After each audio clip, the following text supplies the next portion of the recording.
1000 പ്രാവശ്യം കഅബാലയത്തിന്റെ ചുറ്റും നിന്റെ ഉമ്മയെ നീ ചുമന്നുകൊണ്ട് നടന്നാലും പ്രസവിച്ചപ്പോ ഉമ്മ അനുഭവിച്ച വേദനയ്ക്ക് പകരമാവൂല. ഒരല്പം വേദനയ്ക്ക് പകരമാവൂല എന്ന് പറഞ്ഞു. ഒരു ചെറിയ വേദനയ്ക്ക് പകരമാവില്ല എന്ന് പറഞ്ഞു. അതുകൊണ്ട് ഗർഭധാരണവും പ്രസവവും ഉമ്മാക്കൊരത്ഭുതം തന്നെയാണ്. ചില ചെറുപ്പക്കാർ പറയും, എൻ്റെ ഉമ്മ എന്നെ പ്രസവിച്ചതല്ല, വയറ് കീറിയാണ് എന്നെ പുറത്തെടുത്തത്, സിസേറിയനായിരുന്നു, അതുകൊണ്ട് ഉമ്മാക്ക് വലിയ കഷ്ടപ്പാടൊന്നും അനുഭവിക്കേണ്ടി വന്നില്ല. ഞാൻ പുറത്തു വന്ന് കുറേ നേരം കരഞ്ഞതിന് ശേഷമാണ് ഉമ്മാക്ക് ബോധമൊക്കെ വന്നത്. അപ്പോൾ പ്രസവിച്ച സമയത്തുള്ള ഒരു വേദന ഉമ്മ അറിഞ്ഞിട്ടില്ല. അതുകൊണ്ട് എൻ്റെ ഉമ്മാക്ക് ഉസ്താദ് ഈ പറയുന്ന ഉമ്മയുടെ ഗൗരവം ഞാൻ കൊടുക്കേണ്ടതില്ല. അങ്ങനെ പറയുന്നവരുണ്ടെങ്കിൽ ഷേക്സ്പിയറിന്റെ ഒരു കഥയാണ് ഓർമ്മ വരുന്നത്. മാക്ബത്ത് എന്ന് പറയുന്ന ഒരു കഥയുണ്ട്. സ്കോട്ട്ലാൻഡിലെ രാജാവായിരുന്ന ഡങ്കനെ വകവരുത്തിയിട്ട് മാക്ബത്തും ഭാര്യയും ആ രാജസ്ഥാനം അലങ്കരിച്ചു കൊണ്ടിരിക്കുമ്പോൾ മാക്ടഫ് എന്ന് പറയുന്ന ഒരാൾ മാക്ബത്തിനെ കൊല്ലാൻ വേണ്ടി കടന്നു വന്നപ്പോൾ മാക്ബത്തിന്റെ മുഖത്ത് ഒരു ഭയം കാണുന്നില്ല. മാക്ടഫ് ചോദിച്ചു, എന്തുകൊണ്ട് നീ എന്നെ പേടിക്കുന്നില്ല? അയാൾ ചിരിച്ചുകൊണ്ട് പറഞ്ഞു, ഒരു അമ്മ പ്രസവിച്ചവർക്ക് എന്നെ കൊല്ലാൻ സാധിക്കില്ല എന്ന് മൂർത്തികൾ ഞങ്ങളോട് അറിയിച്ചിട്ടുണ്ട്. അതുകൊണ്ട് അമ്മ പ്രസവിക്കാത്തവരായി ലോകത്താരുമില്ലാത്തത് കൊണ്ട് ആര് കത്തി കാണിച്ചാലും വാള് കാണിച്ചാലും എനിക്ക് പേടിയില്ല, എന്നെ കൊല്ലാൻ കഴിയില്ല, ഞങ്ങൾ മൂർത്തികളിൽ വിശ്വസിക്കുന്നവരാണ്. ആ സമയത്ത് മാക്ടഫ് ചിരിച്ചുകൊണ്ട് പറഞ്ഞു, എന്നെ അമ്മ പ്രസവിച്ചതല്ല. അക്ബത്ത് ചോദിച്ചു, അതെന്തേ?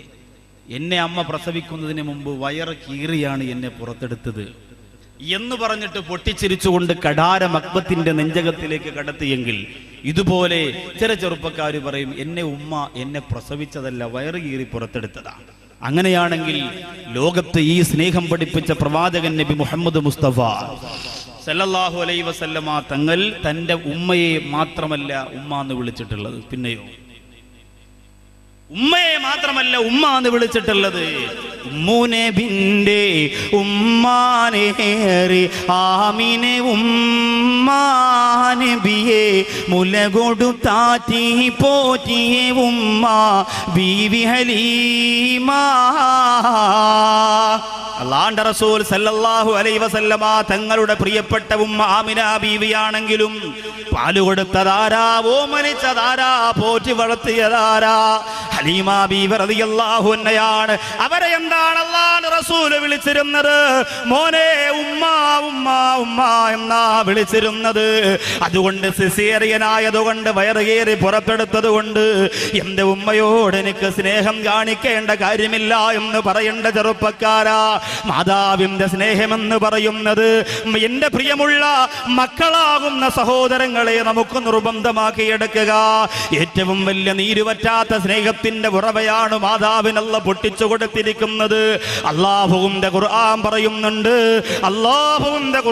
പറയുന്നുണ്ട്, ഏറ്റവും അധികം വേദനയോട് ഒരു പൊന്നുമോനെ സമുദ്രത്തിലേക്ക് നൈൽ നദിയിലേക്ക് ഒഴുക്കി വിട്ട ഒരു മാതാവിന്റെ കണ്ണീരിന്റെ കഥ. സഹിക്കാനാകാതെ ആ സമുദ്രത്തിന്റെ കരയിൽ നിന്ന് വിമ്മിപ്പൊട്ടിപ്പോയ ഒരു മാതാവിന്റെ കഥ.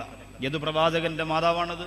നൈൽ നദിയിൽ ഒഴുക്കിവിട്ട പ്രവാചകൻ മൂസാ നബി അലൈഹി സ്വലാം. കിസ് പ്രോഗ്രാം ഒക്കെ നടത്തി എല്ലാവരെയും പഠിപ്പിച്ച് സെറ്റപ്പാക്കി വെച്ചിരിക്കുകയാണ്. ഖുർആനിൽ ഏറ്റവും കൂടുതൽ പേര് പറഞ്ഞിട്ടുള്ള പ്രവാചകൻ മൂസാ നബി അലൈഹി സ്വലാം. ഏറ്റവും അധികം ഒരൊറ്റയടിക്ക് കിബ്തി വർഗത്തിൽപ്പെട്ട ഒരാളെ കൊന്നുകളഞ്ഞ പ്രവാചകൻ മൂസാ നബി അലൈഹി സ്വലാം. മദീനയിൽ അടക്കപ്പെട്ട പ്രവാചകൻ മാറോന്ന് ചോദിച്ചാൽ എല്ലാം അങ്ങനെ മൂസ എന്ന് പറയുന്നത് ചോദിച്ചിട്ട് ചോദിച്ചതാ. എല്ലാം അങ്ങനെ മൂസാ നബി എന്ന് പറയാൻ വേണ്ടി പെട്ടെന്ന് ചോദിച്ചതാ. ശരി.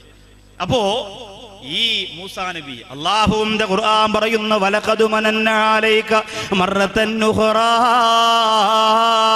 ഇദ് അവൈനാ ഇലാ ഉമ്മിക മാ യുഹാ അനിഖദി ഫീഹി ബിത്താബൂതി ഫഖദി ഫീഹി ബിൽ യമ്മി.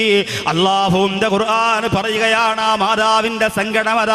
മൂസാ നബി അലൈഹി സ്വലാത്തു വസ്സലാം ആകുന്ന കുഞ്ഞിനെ അവിടുത്തെ രാജാവ് ഇനി പിറന്നു വീഴുന്ന ആൺമക്കൾ തനിക്ക് നാശമുണ്ടാക്കുമെന്ന് മനസ്സിലാക്കിയപ്പോ പിറന്നു വീഴുന്ന ആൺമക്കളെ മുഴുവനും കൊല്ലാ പ്രഖ്യാപനം നടത്തുകയാണ്. അങ്ങനെ എല്ലാ മക്കളെയും കൊന്നൊടുക്കുമ്പോ മൂസാ നബി ആൺകുട്ടിയാണല്ലോ, ആൺകുട്ടിയെ രക്ഷപ്പെടുത്താൻ വേണ്ടിയിട്ട് പെട്ടിക്കകത്താക്കിയിട്ട് നെയ്ൽ നദിയുടെ ഓളങ്ങളെ തലോടിയിട്ട് ആ പെട്ടി എങ്ങനെ ഒഴുകിപ്പോര കഥ പറയുന്നുണ്ട്. ആ ഉമ്മാടെ മനസ്സെത്ര വേദനിച്ചിട്ടുണ്ടാവും സഹോദരങ്ങളെ. വേളാവൂർ സ്കൂളിലേക്ക് പോകാൻ 8 മണിക്ക് ഒരുങ്ങി തയ്യാറായി ഉമ്മാന്റെ കവളത്ത് മുത്തം കൊടുത്തിട്ട് പോകുന്ന 6 വയസ്സുള്ള പൊന്നുമോള് വൈകുന്നേരം 4 മണിക്ക് മടങ്ങി വരുന്നത് വരെ മനസ്സിന്റെ ഉള്ളിൽ സമാധാനമില്ലാതെ കുട്ടിയെ കുറിച്ച് ചിന്തിച്ചു കൊണ്ടിരിക്കുന്ന എന്റെ വേളാവൂരിലെ ഉമ്മ, തിരുവനന്തപുരത്ത് പോലും ഈ 2 ആഴ്ച മുമ്പ് നടന്ന സംഭവമാ. 125 സ്കൂൾ വിദ്യാർത്ഥികളെയും കടത്തിപ്പോയ വാഹനം ഒരു ലോറിയുടെ പിന്നിലിടിക്കുകയാ. ഒരപകടവും സംഭവിച്ചില്ല, ലൈറ്റൊന്ന് പൊട്ടിയതേ ഉള്ളൂ. പക്ഷേ പോലീസിനെ കണ്ടപ്പോ ഡ്രൈവർ ഇറങ്ങി ഓടുകയാ. പോലീസ് ഓട്ടിച്ചിട്ട് പിടിച്ചപ്പോ ആ ഡ്രൈവർ മൂക്കറ്റം കള്ളു കുടിച്ചിരിക്കുകയാണ്. 125 മക്കള്, 4 വയസ്സുള്ള 5 വയസ്സുള്ള ആ പ്രിയപ്പെട്ട മക്കൾ ഉമ്മാന്റെ കവളത്ത് മുത്തം കൊടുത്ത് വേഗം തൂക്കിയിട്ട് സലാം പറഞ്ഞു പോകുന്ന പ്രിയപ്പെട്ട മക്കളെ കൊണ്ടുപോകുന്ന ഡ്രൈവർ എങ്ങനെയാണെങ്കിൽ സമാധാനമുണ്ടോ ഉമ്മ? അങ്ങനാണെങ്കിലോ നെയിൽ നദിയുടെ മുകൾ പരപ്പിലൂടെ ഒടുക്കി വിടുന്ന കുഞ്ഞിന്റെ സങ്കടം ചിന്തിക്കുന്ന ഉമ്മാടെ മനസ്സിന്റെ പ്രയാസം നിങ്ങൾ ആലോചിക്കുക. ഖുർആൻ മാത്രമല്ല അത് പറയുന്നത്. മഹാഭാരതം പരിശോധിച്ചാൽ വെളാവൂര് ഹൈന്ദവ സഹോദരങ്ങൾ ഉണ്ടാകും ഇതിന്റെ പരിസരങ്ങൾ. മഹാഭാരതം പരിശോധിച്ചാൽ കാണാം 99 കുഞ്ഞുങ്ങളെ നഷ്ടപ്പെട്ട ഗാന്ധാരി എന്ന മാതാവിന്റെ സങ്കടം. 99 മക്കൾ നഷ്ടപ്പെട്ടു പോയി. ശ്രീകൃഷ്ണ ഭഗവാന്റെ മുഖത്ത് നോക്കിയിട്ട് ഗാന്ധാരി പറഞ്ഞു, എന്റെ 99 മക്കളെയും കൊല്ലിച്ചു കളഞ്ഞല്ലോ. മറുപടി പറയാൻ ശ്രീകൃഷ്ണ ഭഗവാന് വാക്കുകളില്ല. കാരണം ആ മാതാവിന്റെ നൊമ്പരം അത്രത്തോളം വലുതാണ്. ഇതുപോലെ ഒരുപാട് ഒരുപാട് ഒരുപാട് ഇപ്പോ വൈലോപ്പിള്ളി ശ്രീധരമേനോൻ എഴുതിയ മാമ്പഴം എന്ന് പറയുന്ന മനോഹരമായ കവിത, അതൊരു അമ്മയുടെയും ഒരു കുഞ്ഞിന്റെയും ബന്ധത്തെ വിളിച്ചോതുന്ന കവിതയാണ്. എത്ര ഭംഗിയാണതൊക്കെ. ഇന്നങ്ങനെയുള്ള കവിതകൾ നമുക്ക് കാണാനില്ല, കിട്ടാനില്ല. അപൂർവം ചിലർ ചെന്തിയും തെറിച്ചൊക്കെ ഒരു പാട്ട്. ഇപ്പൊ ഈ അടുത്തൊരു നബിദിനത്തിന് ഒരു കുട്ടി നബിദിന പ്രോഗ്രാമിന് മൈക്കിലൂടെ പാടിയ ഒരു പാട്ട് കേട്ടു. വല്ലാത്ത രസം തോന്നി. പക്ഷെ ആ കുട്ടി അങ്ങനെ പാടുമ്പോൾ അത് രസം തോന്നാൻ കാരണം അതിന്റെ ഉമ്മ മരണപ്പെട്ടു പോയിരുന്നു. അതുകൊണ്ടാണ് ആ പാട്ടിന് ആ കുട്ടി പാടിയപ്പോൾ രസമുണ്ടായത്. ഉമ്മ എൻ്റെ പൊന്നുമ്മയാ, ഉമ്മയെന്നുമെന്നും എൻ്റെ ജീവനാ, ഉമ്മ തന്ന സ്നേഹം എന്നുമ്മ തന്ന ലാളനം ഒരിക്കലും മറക്കുവാൻ കഴിയുകില്ല, എൻ്റെ ഉമ്മാനെ ഒരിക്കലും വെറുക്കുകയില്ല. അതാ കുട്ടി ഉമ്മയെ ആലോചിച്ച് പാടുമ്പോൾ എന്തൊരു സങ്കടമായിരിക്കും. അള്ളാഹു നമ്മുടെ ഉമ്മമാർക്ക് കണ്ടുകൊണ്ടിരിക്കാനെങ്കിലും ഉള്ള ദീർഘായുസ് അള്ളാഹു തരട്ടെ. എത്ര രോഗിയാണെങ്കിലും നമ്മൾ പരിചരിക്കണം, എത്ര രോഗിയാണെങ്കിലും നമ്മൾ നോക്കണം. ഗുരുവായൂർ ഭാഗത്ത് ഒരു ഉമ്മ മരണപ്പെട്ടപ്പോൾ 3 മാസത്തിന് ശേഷം അവിടെ പ്രസംഗം നടന്നപ്പോൾ ആ പ്രസംഗ സ്റ്റേജിൽ വന്ന പ്രിയപ്പെട്ട 7 മക്കൾ സങ്കടത്തോടി പറയാണ്, ഉസ്താദേ ഞങ്ങളുടെ ഉമ്മ മരണപ്പെട്ടു പോയി. 6 കൊല്ലം നമ്മുടെ ഉമ്മ കിടന്ന കിടപ്പിലായിരുന്നു, മലമൂത്ര വിസർജനം, അനങ്ങാൻ കഴിയില്ല കിടക്കയിൽ നിന്ന്. പക്ഷേ ആ ഉമ്മാടെ മുതുകിന്റെ ഭാഗത്തൊരു ചെറിയ പൊട്ടല് പോലും വരാൻ നമ്മൾ അനുവദിച്ചിട്ടില്ല ഉസ്താദെ. തറയിൽ വെക്കാതെ ഞങ്ങൾ നോക്കി. 7 മക്കളും നമ്മുടെ ഉമ്മായെ വല്ലാതെ ഞങ്ങൾ നോക്കി. ഒരു ഈച്ച വന്നിരിക്കില്ല. ഉമ്മ കിടക്കുന്ന റൂമിന്റെ അകത്ത് ഒരു ദുർഗന്ധമുണ്ടാവില്ല. ഫുൾ ടൈം ഉമ്മയുടെ കൂടെ സർവ്വദിനം ഞങ്ങൾ നിന്നു. മരണപ്പെട്ടപ്പോൾ നിങ്ങളുടെ കൽബ് പൊട്ടിപ്പോയി എന്ന് 7 മക്കൾ പറയാണ്.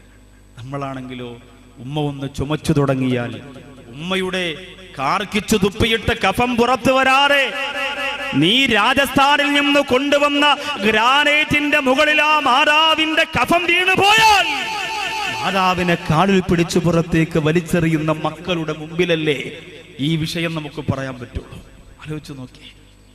വീട്ടിനകത്തേക്ക് കയറി വരുന്ന തൊലിവെളുപ്പുള്ള സുന്ദരിയായ ഭാര്യയുടെ വാക്ക് കേട്ടുകൊണ്ട് ഉമ്മയെ വീട്ടിൽ കമ്പേറടിക്കാതെ വെച്ച് കെട്ടുന്ന ഒരു കോലത്തെ പോലെ കെട്ടിവെക്കാൻ മക്കൾ മനസ്സ് വെക്കുകയാണ്. ചില ഉമ്മമാര് പറയും, അങ്ങനെ പറഞ്ഞ് കേറ്റിക്കോട് മുസ്ലിയാരെ, എന്റെ മരുമോളും പോനും വന്നിട്ടുണ്ട്.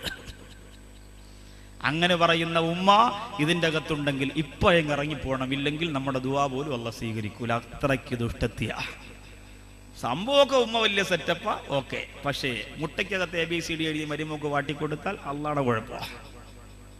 അങ്ങനെയുള്ള ഉമ്മമാരുണ്ട്. വേളാവൂര് പ്രത്യേകിച്ചുണ്ടാവും, ഇല്ല എന്ന് പറയാൻ പറ്റൂല. ഒരു കാര്യം ഉറപ്പാ, നിന്റെ ആൺമക്കളെ, നിന്റെ മോനെ നീ സ്നേഹിക്കുന്നു എന്ന് നീളം വായിലങ്ങോട്ട് പറയുമല്ലോ ഉമ്മമാരെ, ആ വാക്ക് നീ കൽബിൽ തട്ടിയാണ് പറയുന്നതെങ്കിൽ ആ മോന്റെ ഭാര്യയെ പിണക്കാൻ ഒരിക്കലും ഒരു ഉമ്മാക്ക് സാധ്യമല്ല. ഒരിക്കലും സാധ്യമല്ല. പക്ഷേ നീ പറയുന്നത് വെറുതെയാ. നിനക്ക് മോനും കണക്കാം, വരുമ്പോഴും കണക്കാം. നിന്റെ മകനെ നീ സ്നേഹിക്കുന്നത് ഏറ്റവും നല്ല സ്നേഹത്തിലാണെങ്കിൽ, നിന്റെ മകന്റെ മനസ്സ് നിന്റെ മരുമകളെ നീ വേദനിപ്പിച്ചാൽ പിണങ്ങും, അല്ലെങ്കിൽ വേദനിക്കും എന്ന് മനസ്സിലായാൽ, എന്റെ സഹോദരങ്ങളെ, ആ മരുമകളോട് പിണങ്ങാൻ ഒരിക്കലും ഉമ്മാക്ക് സാധ്യമല്ല. ഇന്ന് പൊരിഞ്ഞടിയാ. കല്യാണം കഴിഞ്ഞ് 3 മാസം വരെ ഭയങ്കര സെറ്റപ്പാ. 4ാമത്തെ മാസം ആകുമ്പോൾ അവൻ എങ്ങും പോകുന്നില്ല. ഞങ്ങളുടെ കല്യാണം കഴിഞ്ഞതാ. അള്ളാഹു കുടുംബജീവിതത്തിൽ ബർക്കത്ത് കൊടുക്കട്ടെ.